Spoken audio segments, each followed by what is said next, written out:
Olá, primeiro ano. Para essa segunda semana, nós iremos trabalhar agora os transportes que podem ocorrer na membrana plasmática. Na semana passada, nós desenhamos como a membrana plasmática vimos que temos os fosfolipídios, as duas camadas de fosfolipídios com as caudas hidrofóbicas voltadas uma para a outra.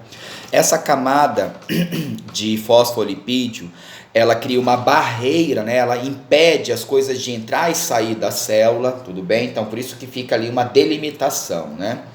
Também temos as proteínas e temos os carboidratos. Na aula de hoje, especificamente, a gente vai voltar o foco para essas proteínas. Por quê? São as proteínas que vão desempenhar as funções, que vão trabalhar de fato. Enquanto os fosfolipídios criam uma barreira, tá? As proteínas, cada tipo de proteína vai exercer um tipo de transporte diferente. E é esse o assunto da aula de hoje. Nós vamos trabalhar dois tipos de transporte bastante distintos. Um é o transporte de substâncias, de sais e outras coisas, e o outro é o transporte de água. Veja, tem que ficar muito claro na cabeça de vocês que são dois transportes bem diferentes um do outro.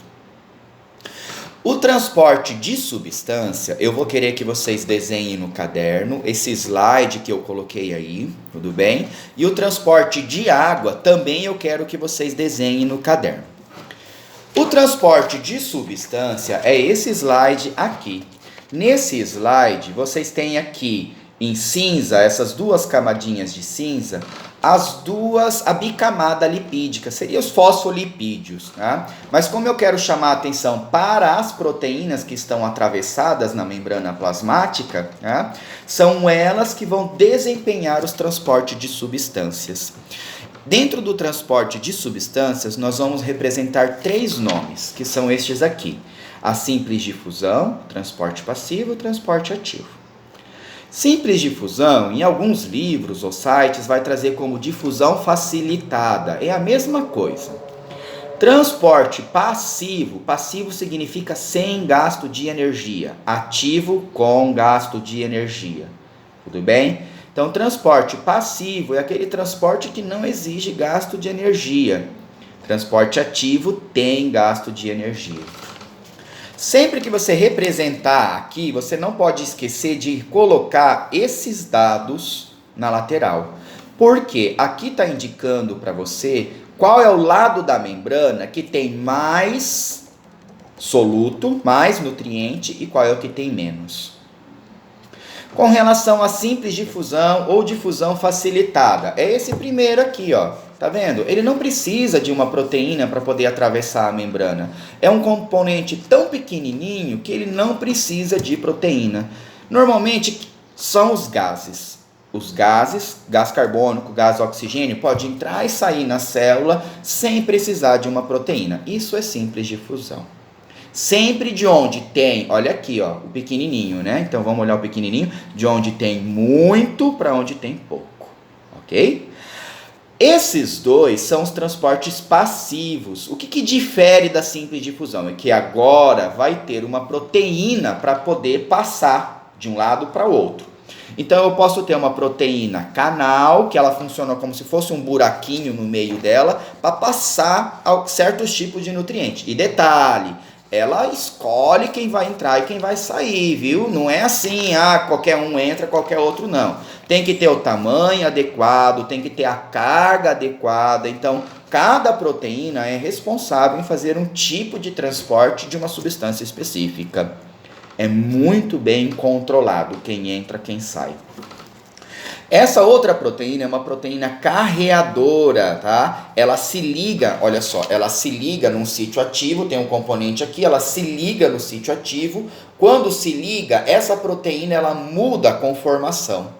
Ela expõe agora o sítio para dentro da célula. O componente que se ligou sai. Quando o componente sai, ela volta de novo à conformação original dela, permitindo o sítio para outro componente. Então, só vai se ligar nela componentes específicos, ok? Tem que saber que tudo na célula é muito bem organizado, tá? Então, o transporte passivo vai a favor do gradiente de concentração, de onde tem muito para onde tem pouco. Tá vendo aqui? Tanto essa bolinha amarela quanto essa azulzinha tem muito desse lado, pouco desse lado, transporte passivo. Já o transporte ativo, ele vem ser o contrário, ele vem ser aquele gasto de energia. Ele vai colocar a substância da onde tem pouco, agora é o contrário, hein? Da onde tem pouco para onde tem bastante, ou seja, ele coloca a substância onde já está entupido de coisa, tá? A bomba, isso a gente chama de bomba, essa proteína, porque ela faz esse gasto de energia, ela vai empurrar. Imagine um ônibus, por exemplo, cheio de gente, ela vai colocar mais gente lá dentro do ônibus onde está onde está entupido. É isso que a proteína do transporte ativo vai fazer, vai enfiar mais substância no lugar onde já tem bastante. No nosso corpo a gente tem uma proteína muito importante, que é a bomba de sódio e potássio. É a mais conhecida e estudada na medicina. A bomba de sódio e potássio é a primordial para manter as células vivas, porque o sódio ele mora fora da célula sempre, tá? E aí toda vez que o sódio entra, ela vai bombeando isso e mantém a célula viva. Pessoal, esse tipo de transporte de substância, ela é muito interessante. Se a gente tivesse um pouquinho mais de tempo para trabalhar, a gente iria ver muitas doenças que estão relacionadas ao mau funcionamento dessas proteínas. A gente tem, por exemplo, a fibrose cística, que é uma deficiência no canal de cloreto e potássio. Desculpa, no canal de cloreto. O de potássio é epilepsia. As pessoas que têm epilepsia, elas têm uma deficiência no canal de potássio. De alguma maneira o potássio não está entrando ou saindo da célula da maneira correta e aí provoca a epilepsia. Tá? Nós temos também algumas desordens renais, como por exemplo a pedra no rim, a questão do acúmulo de sal no rim, né? De cloreto.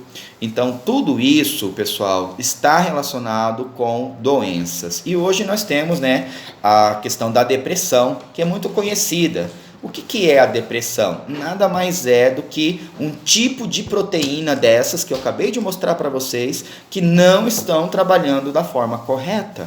A depressão não é frescura. A depressão, ela está relacionada ao mau funcionamento dessas proteínas na célula.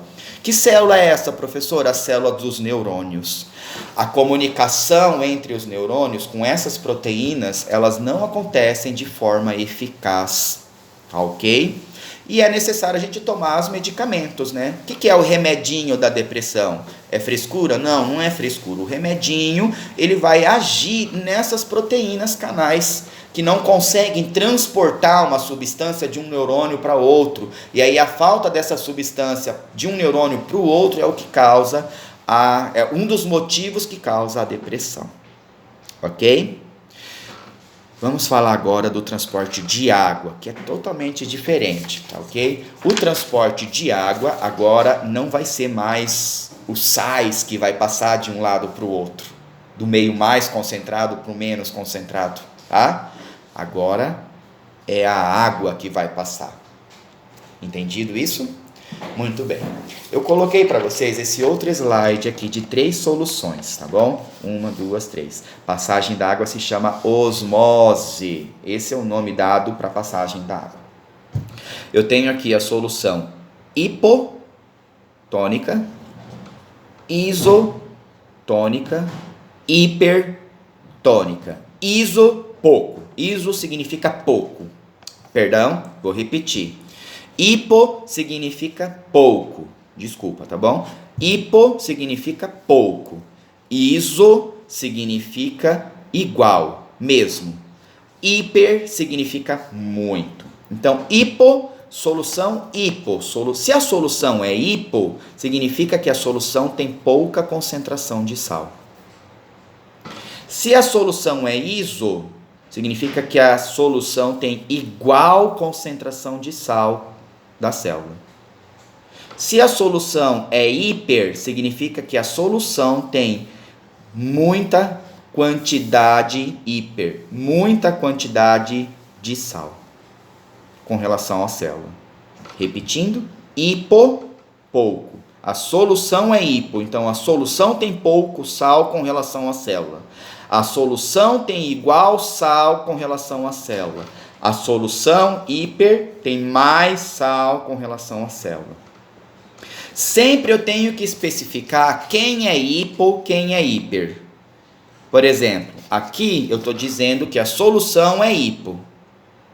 Se a solução é hipo, olha a célula. A célula não tem muito sal? Então a célula é hiper. Não confunda isso, tá bom? Solução hipo. Se a solução é hipo, significa que tem mais sal na célula. Célula é hiper. Solução hipo. A solução tem pouco sal. A solução é hiper. A solução tem muito sal. Tudo bem? E aí, se a solução tem muito sal, significa que dentro da célula tem pouco. Né? Mas, como eu falei para vocês, osmose, transporte de água, não está relacionado ao transporte de substância, como naquele outro. Aqui, quem vai sair ao entrar na célula é a água. E como que a água se comporta? Ela sempre vai para onde tem mais sal. No caso, na solução hipo, tem pouco, aqui tem muito, a água entra na célula. A água enche a célula até estourar. Na solução iso, é igual, então não vai acontecer nada, ela fica no formato normal dela. Na solução hiper, tem mais sal fora? Opa, a água sai da célula, tá ok? A água está saindo da célula e a célula fica murcha.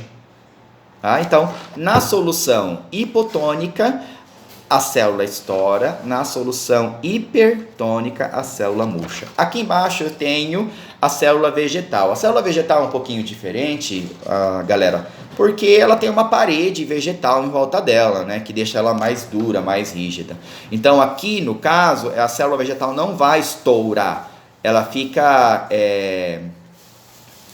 túrgida, ela fica...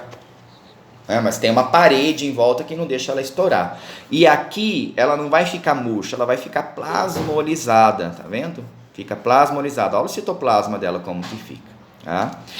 Moçada, eu quero que vocês representem esses dois esquemas, façam um parágrafozinho de cada um parágrafo bem pequeno da explicação do que é uma solução hipo, iso e hiper. Mesma coisa no transporte de substância, simples difusão, transporte passivo, transporte ativo. Faça um resuminho, faça o desenho no caderno de vocês, tirem foto e mandem para mim, tá bom? Agora eu quero lançar um desafio para vocês, primeiro ano. Olha só, com base nisso daqui, eu quero que vocês respondam para mim o seguinte: o que acontece se eu tirar um peixe lá do mar, que vive no mar, na água salgada, e colocar o peixe dentro do rio, na água doce? Essa é a pergunta desafio para vocês. Tentem achar a resposta e depois, na semana que vem, se tudo der certo, moçada, com coronavírus ou sem coronavírus, nós iremos fazer uma aula prática, uma experiência de osmose, para poder entender isso melhor, tá ok? Mas fica aí o desafio para vocês. O que acontece se eu tirar o peixe lá do mar, que vive na água salgada, e colocar ele na água doce, tá ok? Um abraço, galera. Até mais.